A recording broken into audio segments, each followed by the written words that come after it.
धाराशिव जिल्ह्यामध्ये यंदा अतिवृष्टी झाली. अनेकांचं शेतकऱ्याचं यामध्ये मोठ्या प्रमाणावर नुकसान झालं.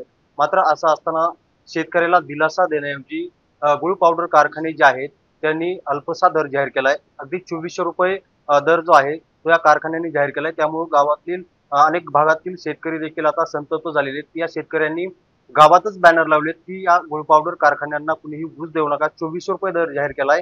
मात्र या कारखानदाराच्या नेमक्या अडचणी काय आहेत? मागील वर्षी त्यांनी चांगला दर दिला, मात्र यावर्षी ते दर द्यायला कमी का पडतायत? अशा विविध विषयावर बोलण्यासाठी त्या गुळ उत्पादक जी संघटना आहे, त्या संघटनेचे अध्यक्ष आणि भाजपा नेते व्यंकटराव गुंड आपल्यासोबत आहेत. सर, तुमचं साम टीव्हीमध्ये खूप खूप स्वागत. मला सांगा, मोठ्या प्रमाणावर इकडं शेतकरी आपल्या धाराशिव जिल्ह्यामध्ये विशेषतः अडचणीत सापडलाय.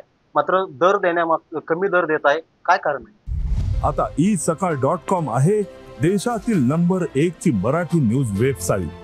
प्रत्येक अपडेटसाठी isakal.com ला नक्की भेट द्या. खरं तर या संघटनेचा मी अध्यक्ष म्हणून जबाबदारी सांभाळतोय. मला एक खंत होते की मागच्या वर्षी आम्ही ₹2700 भाव दिलाय, त्याच्या मागच्या वर्षी ₹2800 भाव दिलाय आणि या वर्षी आम्ही ₹2400 भाव घोषित केलाय संघटनेच्या वतीने. खरं तर हा भाव अतिशय कमी आहे. का मी शेतकरी पुत्र, भूमिपुत्र म्हणून सांगतो की भाव अतिशय कमी आहे.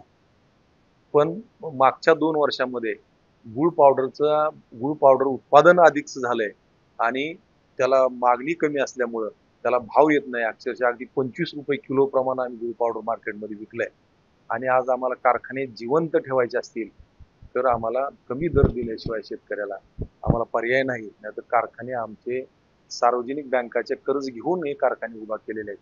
एक कारखाना उभा करायचं किमान ₹50 कोटी, 50 ते 60 कोटी रुपयाचा खर्च येतोय आणि हे जर कारखाने नाही जिवंत राहिले तर पर्यायानं ह्या बँका बुडतील आणि देशाचं नुकसान होईल. हे कारखाने जिवंत ठेवण्यासाठी आम्हाला म्हणजे कमी दर दिल्याशिवाय आम्ही हे कारखाने जिवंत ठेवू शकत नाही. का तर आमच्या ज्या रास्त मागण्या आहेत त्या सरकार आमच्या पूर्ण करत नाही. का तर साखर कारखान्यामध्ये इथेनॉल निर्मिती होते, कोजन होतंय, डिस्लरी प्लांट असतात, तिथं अनेक बाय प्रोडक्टचे उत्पादन होऊ शकतंय. पण आमच्याकडं गुळ पावडर शिवाय दुसरं कुठलंही उत्पादन होत नाही.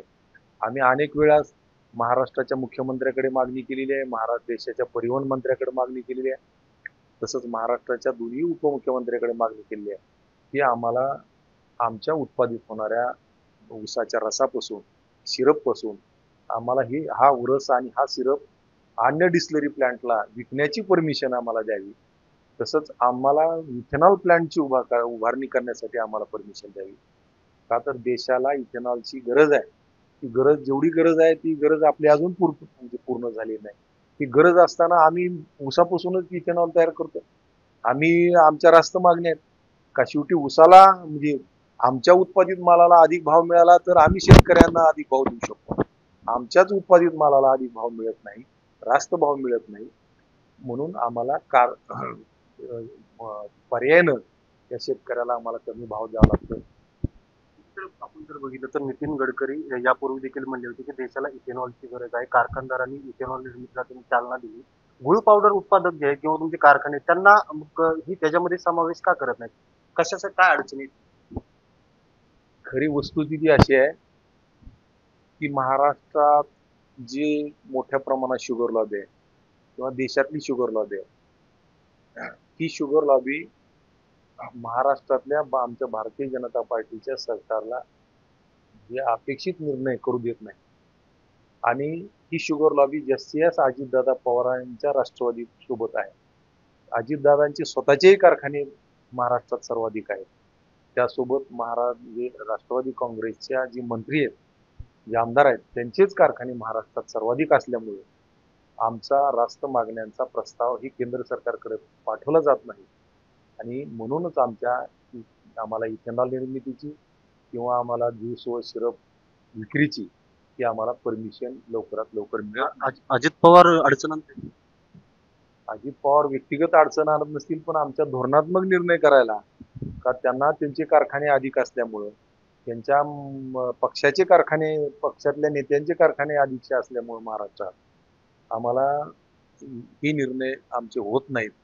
त्याला आम्हालाही वाटते की निश्चितपणानं तिथं अजितदादांची राष्ट्रवादीच आमच्या निर्णयाला कुठंतर आडकाठी ठरते. मुख्यमंत्री देवेंद्र फडणवीस आहेत, आपण भाजपाचे जुने आणि ज्येष्ठ नेते आहात. तुम्ही त्यांच्या बाबतीत या बाबतीत देवेंद्र फडणवीसांना बोललात का, किंवा अजितदादा असतील, एकनाथ शिंदे असतील, हे तुम्ही सगळेजण प्रश्न सॉल्व्ह का? मी महाराष्ट्राच्या मुख्यमंत्र्यांना भेटलो, एकदा दोनदा तीनदा महाराष्ट्राच्या मुख्यमंत्र्यांना याविषयी भेटलो. आदरणीय देवेंद्रजी फडणवीस या महाराष्ट्राचे मुख्यमंत्री आहेत, त्यांच्याही मनात आम्हाला सहकार्य करायची भूमिका आहे, परंतु त्यांच्या सहकार्यामुळं हा निर्णय होत नसेल असं मला वाटतं. मुख्यतः याच्यामध्ये तुम्ही अजितदादाकडे तुमचा रोप आहे, मग तुम्ही म्हणजे सीएम देखील त्या बाबतीत निर्णय घेतला. महाराष्ट्राचं जे सहकार खातं आहे ते बाबासाहेब पाटील ही राष्ट्रवादी काँग्रेसचे आहेत आणि विशेषतः प्रस्ताव आमचा त्यांच्याकडूनच तो राज्य सरकारकडे येतो आणि राज्य सरकारकडून तो केंद्रात जातो. महाराष्ट्रात प्रस्तावच आमचा तो म्हणजे सकारात्मक तयार होऊ दिला जात नाही का, तर ती महाराष्ट्रात म्हणजे राष्ट्रवादी काँग्रेसचे मंत्री त्या खात्याचे मंत्री असल्यामुळं तो अडथळा म्हणजे मला असा माझा रोख आहे की ते राष्ट्रवादी काँग्रेसमुळेच आमचा प्रस्ताव योग्य ठिकाणी जातो.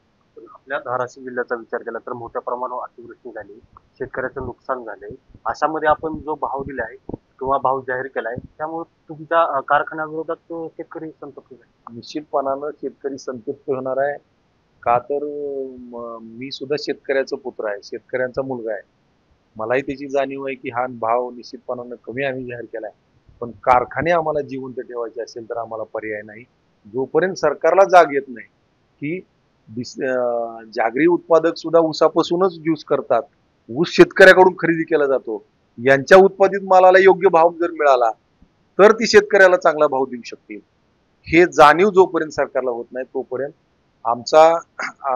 तोपर्यंत आम्ही शेतकऱ्यांना चांगला योग्य माफक भाव आम्ही देऊ शकत नाही. सरकारला जाणीव करून देण्यासाठी काय आगामी तुमची भूमिका असणार आहे, किंवा काय तुम्ही कुणाला भेटणार आहे, त्या संदर्भात काय पुढची भूमिका आहे? आम्ही आमच्या संघटनेचे सर्व पदाधिकारी महाराष्ट्राच्या मुख्यमंत्र्यांना भेटणार आहे. केंद्रातल्या आदरणीय म्हणजे अन्न व नागरी पुरवठा मंत्री जे प्रल्हादजी जोशी आहेत त्यांनाही मी मागे एकदा भेटलोय आणि त्यांनाही मी हे निवेदन दिलंय. पण त्या पुढचा लढा हा आमचा महाराष्ट्राच्या मुख्यमंत्र्यांना भेटणे, केंद्रात पाठपुरावा करणे आणि जेणेकरून आमच्या मागण्या लवकरात लवकर कशा होतील.